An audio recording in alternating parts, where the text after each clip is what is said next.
We've talked before about these new credit and debit cards with the latest anti-fraud technology or smart chips. To use it, you insert your card into a reader called dipping. That's where it stays for the whole transaction. You don't have to worry about having a special wallet for these cards. A thief can't steal information from the smart chip without actually touching it. If you don't have one of these cards yet, just call your credit card issuer and ask for a replacement. Stores were urged to switch to the new card readers by October 1st. If a customer comes to somebody tomorrow and they happen to have a chip card and that merchant doesn't have a chip card enabled reader, that merchant could be liable for any potential fraud. The microchip technology combats the kind of fraud called cloning. That's where a phony credit card is made using information stolen from a card's magnetic strip.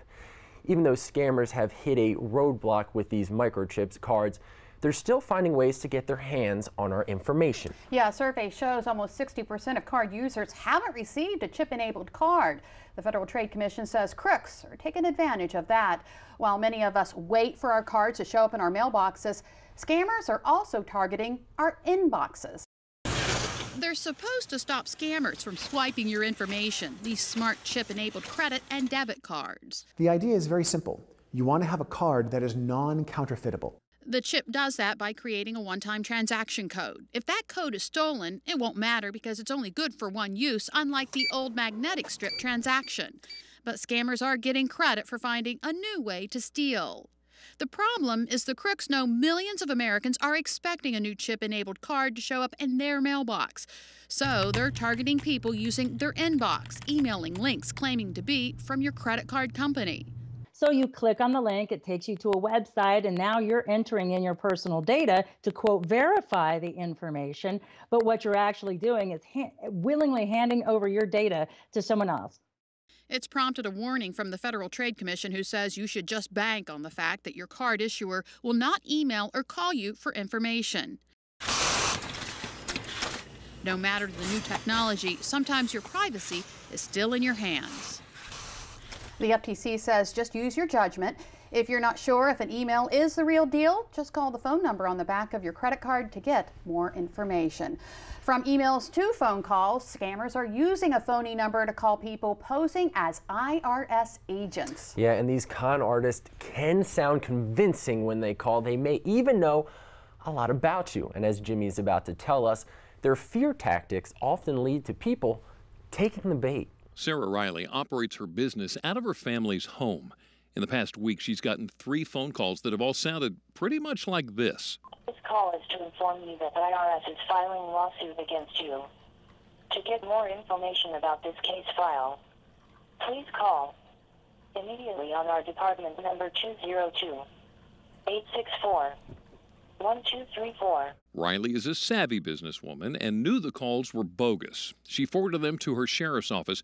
However, she worries about the elderly who received the same phone calls. Exactly. That's what I thought. It would be very disturbing. And out of fear, they're going to call these people, and God knows what, information they'll get out of them. You should also know that the IRS will always notify you in writing. They will not call you out of the blue.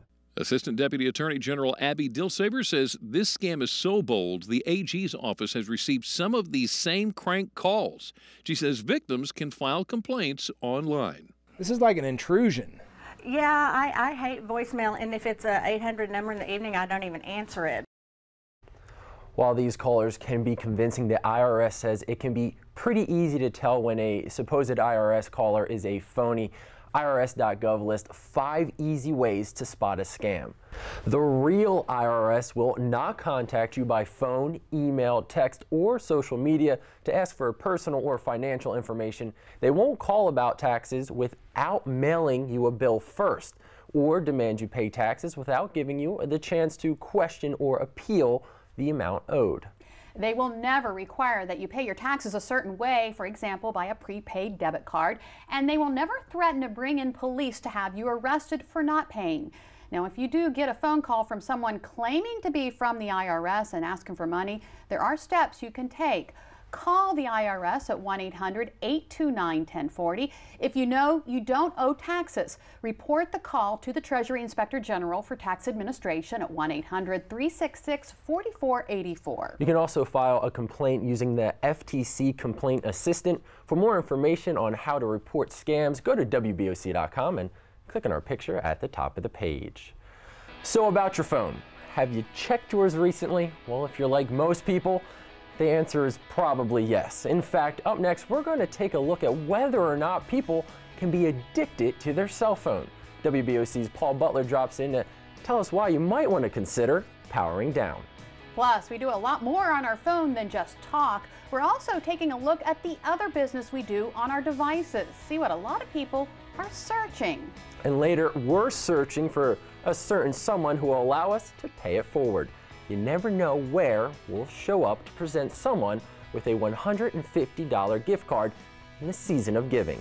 Delmarva Life will be right back.